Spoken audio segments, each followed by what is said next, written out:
Que a graça do nosso Deus continue superabundando em nossas vidas, em sua vida, para a glória de Deus. Seja bem-vindo a mais um devocional do nosso canal, curando e sendo curada pelo Evangelho do nosso Senhor Jesus Cristo. O tema da nossa devocional de hoje é: quem são os filisteus na tua vida?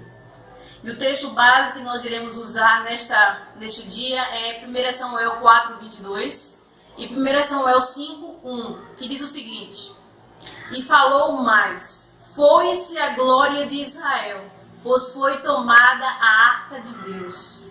Os filisteus tomaram a arca de Deus e levaram de Ebenezer a Asdod.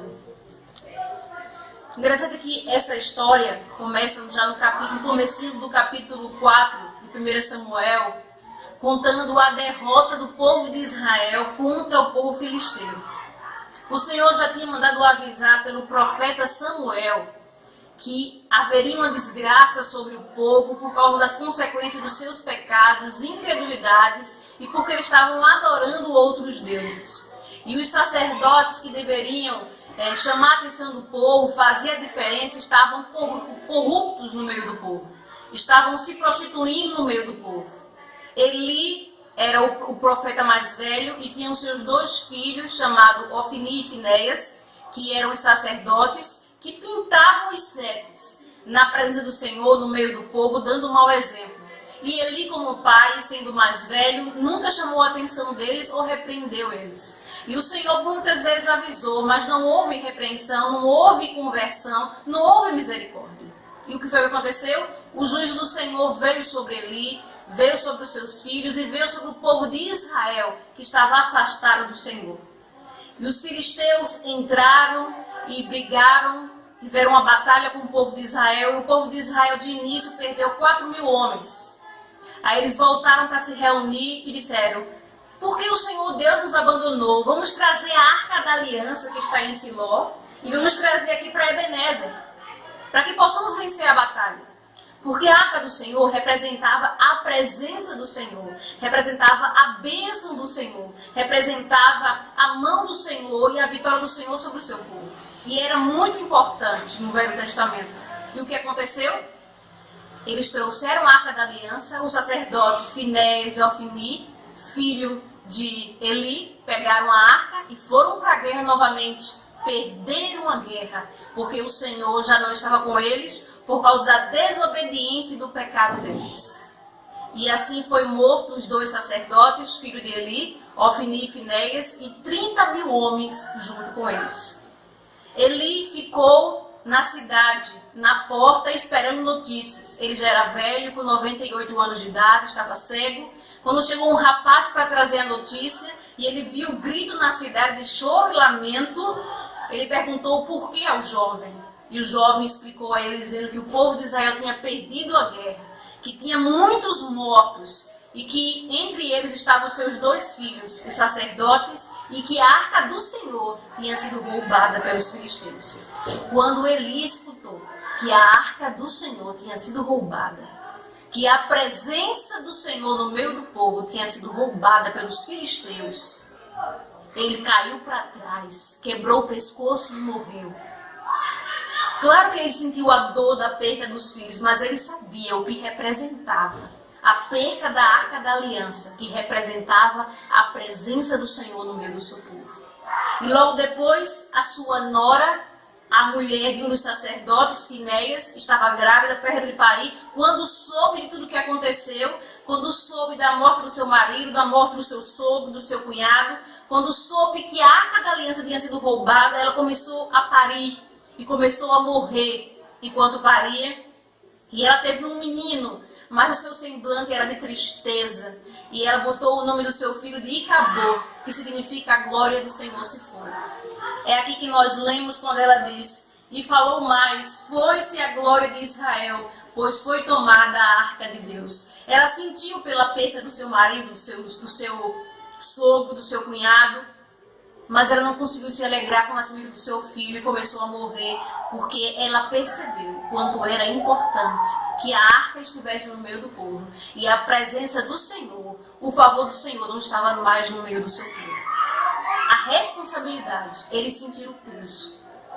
E houve um grande lamento em Israel pela perca da Arca da Aliança. Trazendo para os dias de hoje a presença de Deus está através do seu Filho amado Jesus Cristo, que veio a esta terra na nova aliança, no Novo Testamento, no novo pacto, sendo Ele o caminho, a verdade e a vida, aquele que nos intercede ao Pai, aquele que nos leva ao Pai, aquele que é a ponte ao Pai. Hoje, todos os dias, nós temos livre acesso com o Pai, e esse livre acesso é Jesus Cristo, nosso único e suficiente Salvador. E aí eu pergunto, qual é a importância que você tem dado à presença do Senhor na sua vida? Qual é a importância que você tem dado à sua devocional com Deus? Qual é a importância que vocês têm dado ao estudo da palavra, ao conhecimento de mais e mais do Senhor? Qual é a importância e a prioridade que você tem dado ao reino de Deus?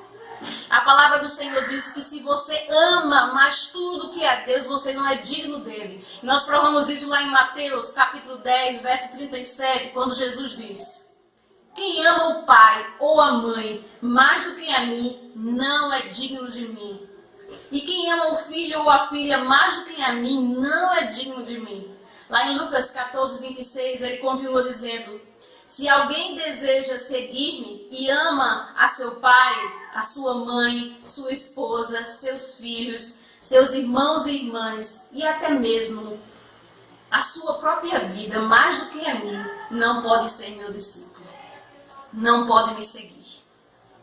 Muitas vezes temos amado mais as pessoas, temos priorizado mais as pessoas e as coisas materiais do que a presença do Senhor. E o Senhor, Ele não quer o segundo lugar nas nossas vidas. Ele tem que ser prioridade. O tempo principal tem que ser para Ele. Ele é o Deus Todo-Poderoso. Precisamos ter uma disciplina no nosso tempo.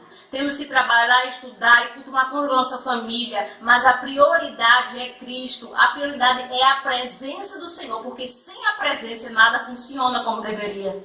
Daniel era um homem muito ocupado, tomava conta de 20 cidades ao mesmo tempo, mas ele tinha tempo todos os dias para Deus, tirando 3 momentos para orar por dia, para falar com Deus, porque ele sabia que sem essas orações, sem esses ações, sem a presença de Deus na sua vida, ele não seria um bom governador dessa cidade, ele não seria um bom marido, um bom pai, um bom trabalhador.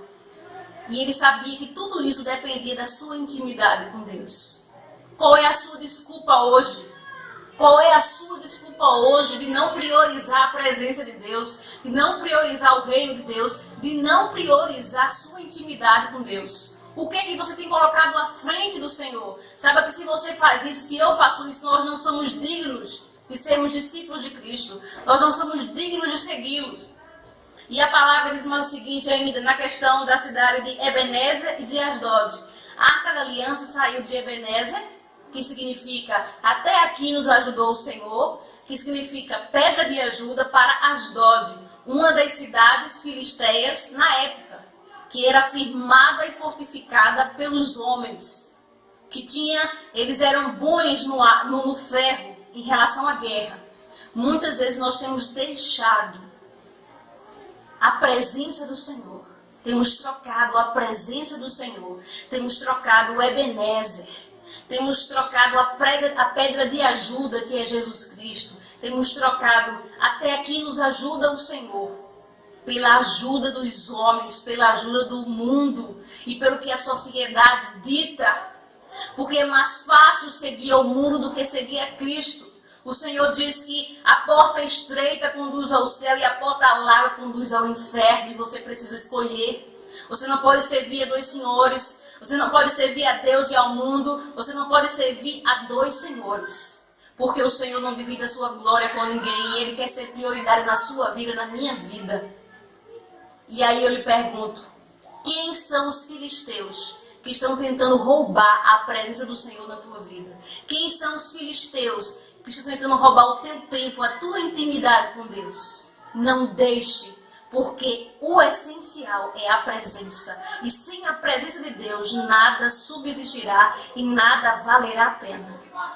Que Deus, pois, lhe abençoe. Obrigado pela sua atenção. Compartilhe esse vídeo com seus amigos, com seus irmãos em Cristo.